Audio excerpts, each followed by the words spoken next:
പിതാവിൻ്റെയും പുത്രൻ്റെയും പരിശുദ്ധാത്മാവിൻ്റെയും നാമത്തിൽ ആമേൻ.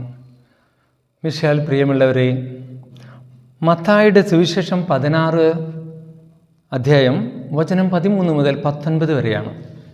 ഇവിടെ പത്രോസിൻ്റെ വിശ്വാസ പ്രഖ്യാപനമാണ് എഴുതപ്പെട്ടിരിക്കുന്നത്.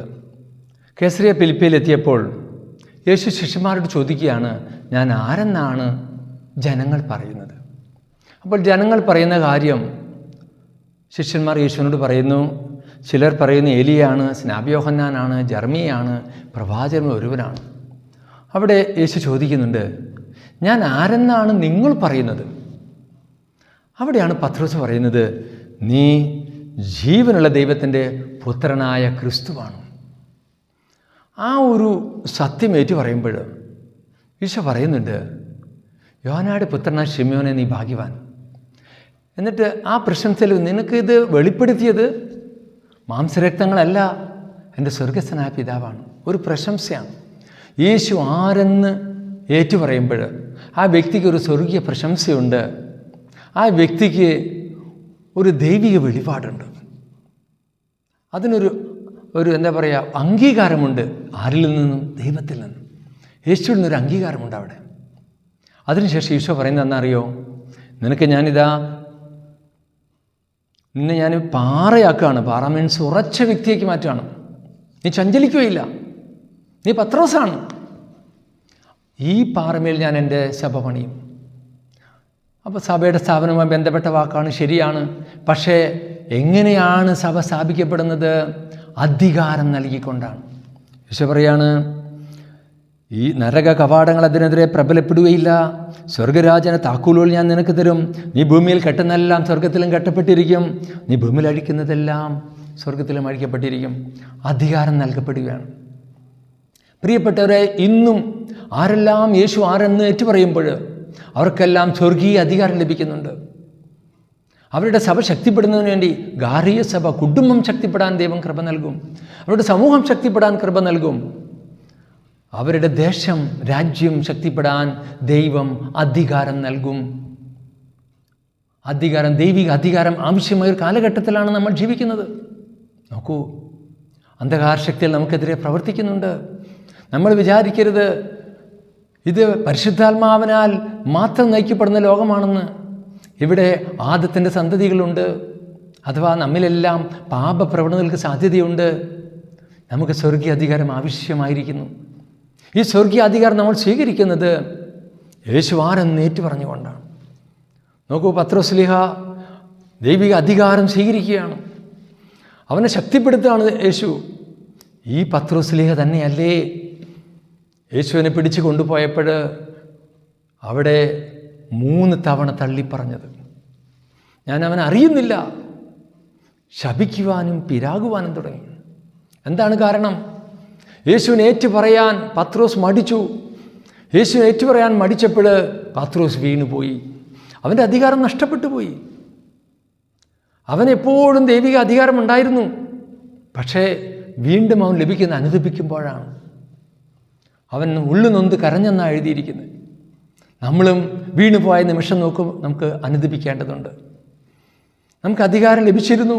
മാമോദീസായിലൂടെയും കുദാശകളിലൂടെ നമുക്ക് ലഭിച്ച അധികാരം, യേശുവിനെ ഏറ്റുപറഞ്ഞപ്പോഴെല്ലാം നമുക്ക് ലഭിച്ച അധികാരം നാം നഷ്ടപ്പെടുത്തിയിട്ടുണ്ടെങ്കിൽ ഇന്ന് അനുദപിക്കേണ്ട ദിവസമാണ്. ഇന്ന് നാം വീണ്ടും യേശു ആരെന്ന് ഏറ്റുപറയുവാൻ നാം ജ്ഞാനികളായി തീരേണ്ടിയിരിക്കുന്നു. നാം നമ്മുടെ ജീവിതത്തിലേക്ക് ഒന്ന് തിരിഞ്ഞു നോക്കൂ. നമ്മൾ വീണുപോയ അവസരങ്ങളുണ്ടാകാം. യേശുവിനെ ഏറ്റുപറയാൻ നാം മറന്നപ്പോഴെല്ലാം വീണുപോയി. അവൻ്റെ അനന്ത ശക്തിയും അവൻ്റെ അനന്താധിപത്യവും അവൻ്റെ അനന്ത സ്നേഹവും അവൻ്റെ അനന്ത കരുണയും ഏറ്റുപറയാൻ ഞാൻ മറന്നപ്പോഴെല്ലാം ഞാൻ വീണുപോയി. ഞാൻ ദുശീലങ്ങൾക്ക് വീണുപോയി. മറ്റുള്ളവരെ കുറ്റം വിധിക്കുന്ന പ്രവണതയിലേക്ക് വീണുപോയി. എല്ലാവരെയും ശപിക്കുന്ന പ്രവണതയിലേക്ക് വീണുപോയി. എന്തുകൊണ്ടെന്നാൽ യേശു ആരെന്ന് പറയുവാൻ ഞാൻ മടിച്ചു.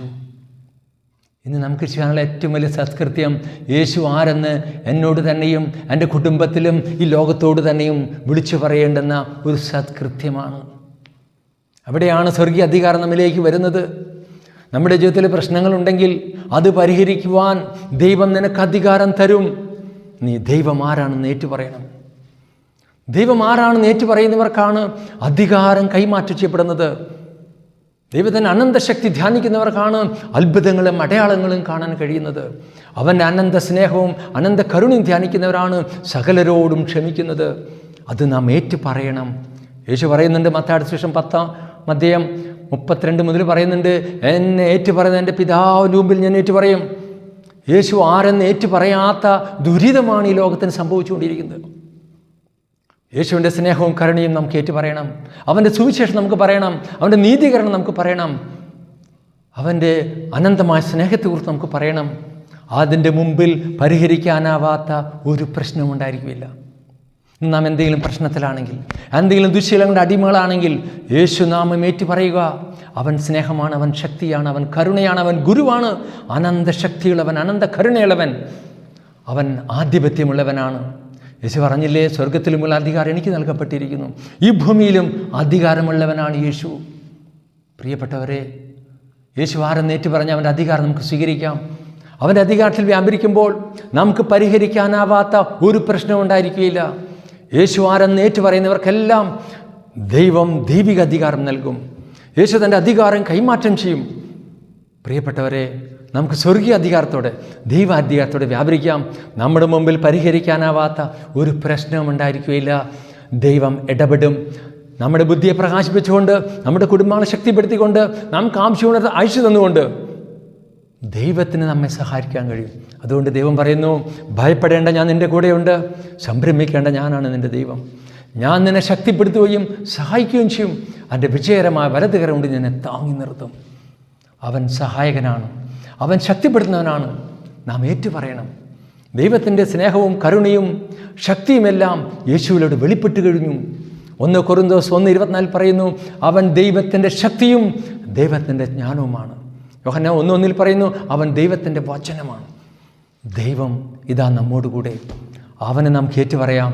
യേശുവിനെ ഏറ്റുപറയുക സ്നേഹമുള്ളവർക്ക് സാധ്യമാണ്. അവസരം കിട്ടുമ്പോൾ നാം പറയേണ്ടത് യേശുവിനെ അവിടെ പ്രസൻറ്റ് ചെയ്യണം. അവിടെ നമ്മൾ യേശുവിൻ്റെ സാന്നിധ്യം ഉളവാക്കണം. യേശുവിനെ കുറിച്ച് പറയാൻ, 2 വാക്ക് പറയാൻ എല്ലാ വേദികളും നമ്മൾ ഉപയോഗിക്കണം. നമ്മുടെ നേതാക്കന്മാരില്ലേ, നമുക്ക് എവിടെയെങ്കിലും 2 വാക്ക് പറയാൻ നിന്നാൽ അവിടെ യേശുവിനെ കുറിച്ച് പറയണം. അധികാരം കിട്ടും, അവിടെ അഭിഷേകമുണ്ടാകും. അധികാരത്തിനും അഭിഷേകത്തിനും ആഗ്രഹമുണ്ടോ, യേശു ആരെന്ന് ഏറ്റു പറഞ്ഞുകൊള്ളുക.